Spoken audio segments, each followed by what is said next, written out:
Hi guys, welcome to video 5 of my Advanced Warfare series. This one is for Paratroopers. Now, I know there is research and development which has Paratroopers. My research and development has been totally redone. I don't believe Paratroopers should be a development as it was already being used since 1935. Germany was already using them in 1940 when this game supposedly takes place. And like I said, France already had them. It wasn't a research and development. When I used to play the 1999 version of Europe, I actually introduced paratroopers in that game even. So to see that it at least was sort of in the rules, I just wanted to bring it out of research and development and just put it into the game. Just a slight couple modifications, but here they are. So, paratroopers. Now, for bombers can be reclassified as a transport plane on any turn during the combat movement phase, provided the bomber is in a territory with an operational airbase. So the airbase, needs to be operational, because there was, England example would take bombers and make them into transports.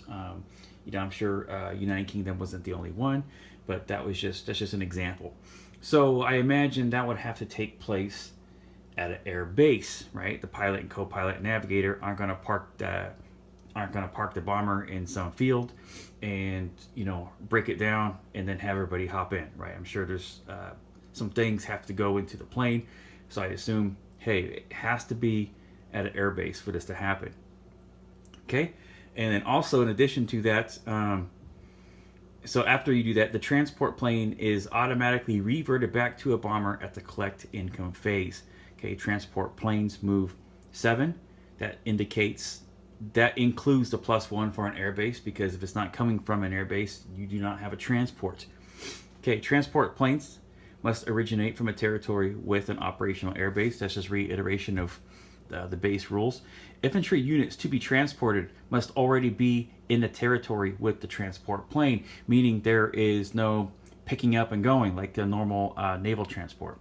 Okay, if they're not there, they don't have the proper gear, they're not going. Okay, they have to be at the air base, and they would have, the air base would have supplied them with their chutes and ropes and poles and all other junk. Okay, up to 2 infantry units may be transported per plane, and paratroopers can only be dropped on a combat move. Okay, there's no just reinforcing yourself on your non-combat move. It's a combat move only. And then when you do, transport planes are subject to anti-aircraft fire as any other plane. If hit, the transport plane is destroyed along with the paratroopers. And also, paratroopers may only be dropped into a territory where other ground units are attacking, meaning you just can't drop behind enemy lines and you're good to go. That would kind of break a lot of things in the game. So if there is not other ground units attacking, you cannot paratroop into those territories. And then once the paratroopers are on the ground, if a retreat is needed, they may retreat with the ground units that landed, if need be. Now let's I set up an example here of when it would come, because when you do reclassify your bomber as a transport plane, you are negating its bombs. You are not attacking. It has no combat value. It's just you are using it as a transport. You are not going to be rolling your 4 to hit anything. So when would you want to why would you want to get rid of a 4 to drop 2 1s, right? Well, this is an example I set up here. We have China, we have Japan. Well, Japan needs to get those guys, but all I have in range are these planes. Well, naturally, I don't want to go in with all those planes, because those planes will end up being casualties. I don't want to have those be casualties. I need more guys to take up the hits. So this is an example, is when these bombers would reclassify as transport planes, and we would drop these guys in. Okay, now, yes, they are attacking at 1s, but these will do the killing, and you should be able to smash that. In addition to when you lose stuff, you're just going to lose your infantry and you can keep your Air Force.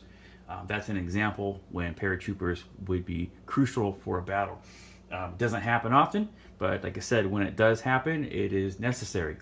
It's, like I said, giving up rolling 2 4s. Now, of course, if I didn't paratroop those guys, yes, of course, that would crush it just as well. But my casualty rate would eat up into my planes, and we don't want that. So in this instance, like I said, we would negate the rolling at 4 to drop off two sets of paratroopers. So we'd be rolling those 4 1s. But like I said, we're not anticipating those making the hits. We're anticipating the planes making the hits. So that's it. Quick video, just another thing for advanced warfare. We do have the China one I've been talking about. The problem with the China one is getting the resources to give out to you guys. I don't want to make a video where there are some special things going on, and I can't make those available to you for extra pieces. And so I'm trying to make sure everything is set, so I can link everything in the description box on the China video, because you're going to need some extra pieces, and I want to make sure those are available for you to get. I don't want to be here's my cool China rule, look at what I have, and you can't find it, right? So I'm trying to make sure everything is set. That's it. We will talk to you guys soon. All right, take care. Bye bye.